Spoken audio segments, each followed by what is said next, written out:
আমরা যে লেট লতিফ আমরা একটা ভিডিও লই।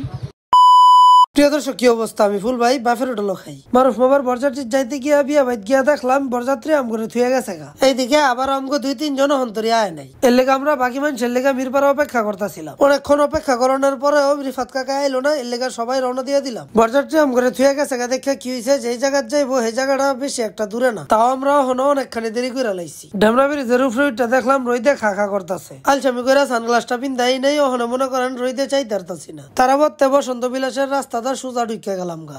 একটা বড় ব্রিজ থাকতো, আমি পাখনামি করে ছোট ব্রিজটাতে গেলাম, কারণ মাঝে মধ্যে একটু নতুন কিছু করতে ইচ্ছা করে।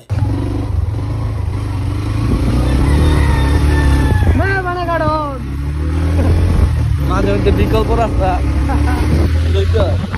এই বসন্ত বিলাসের রাস্তাটা খুবই সুন্দর। আমি অনেকবারই এই রাস্তাটা আইছি, তবে এই রাস্তাটা একটু ভাঙ্গাচুরা। আর যতবার এই বসন্ত বিলাসে আইছি ততবারই দেখছি নতুন কিছু। যেমন এই যে এই পুলটা এই প্রথম দেখলাম, তবে শুনলাম এটা নাকি অনেকদিন আগেই করা হয়েছে। অনেকদিন ধরে আবার আই না, এর লেগে এটাতে ইও নাই। এইদিকে আবির 07 আবার আপনার বাইরে আমার পিছনে উঠাই দিয়ে রিফাত কাকারে লইতে গেল। লোকেশন খুঁজতে বেশি একটা সমস্যা হয় নাই, কারণ কথা নিয়ে আই ওই ডিএমআরসির কলেজ বাস দেখে লাইছি। এইদিকে জামাইও ডিএমআরসির স্টুডেন্ট, আমি আর যুব ভাইও ডিএমআরসির স্টুডেন্ট।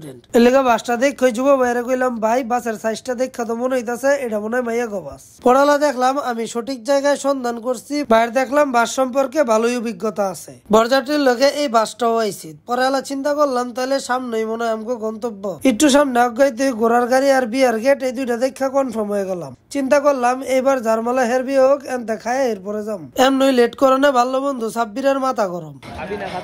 কারণ বরযাত্রাটায় দেখি এন সবার খাওয়া শেষ, আমরা আবারও লেট। নিজে করে খুব অকৃতজ্ঞ মনে হইতাছিল, কারণ বিয়ার 3 দিনের 3 দিনই লেট। যেহেতু সব টেবিল খালি হয়ে এর লেগে জামাইয়ের আশেপাশেই বইলাম। এদিকে আমরা দেরি হয়ে যাওয়ার কারণে খাওয়ান লয়ে বয়ে পড়ছি, কিন্তু আবির 07 আর রিফাত কাকায় আয় নাই। তো হলুদ সন্ধ্যার মতন এইবার আমরা খায়া বয়ে রয়েছি, আর হেরা দুইটা খাইতাছে, এটি দেখতাছি। জিবলার গুতায় তাতে চিফাতে মাংস বের করতেছি আর চিন্তা করতেছি 3 দিনের একদিনও সবাই এক লগে বয়ে খাইতারলাম না। খাওন শেষে আবারও হেই আগের ভাও, কারণ খাই যদি আড়া ধরি তাহলে তো জিনিসটা হইলো না। এটা চিন্তা করে স্টেজে উঠটা কয়েকটা ছবি তুলতে লইলাম।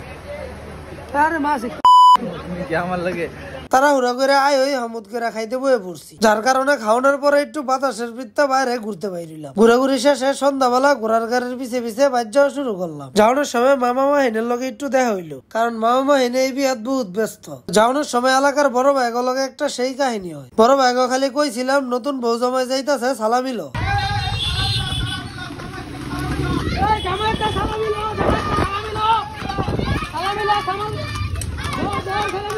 কিন্তু ওরা যে সালামির নামে রংবাজি করবো সেটা বুঝি নাই। তো এই দেহে আজকের মতন বিদায় না লয়ে উপায় নাই। আপনাকে হগলতার লগে দেখা হইব নেক্সট আবার একটা ইন্টারেস্টিং ভিডিও।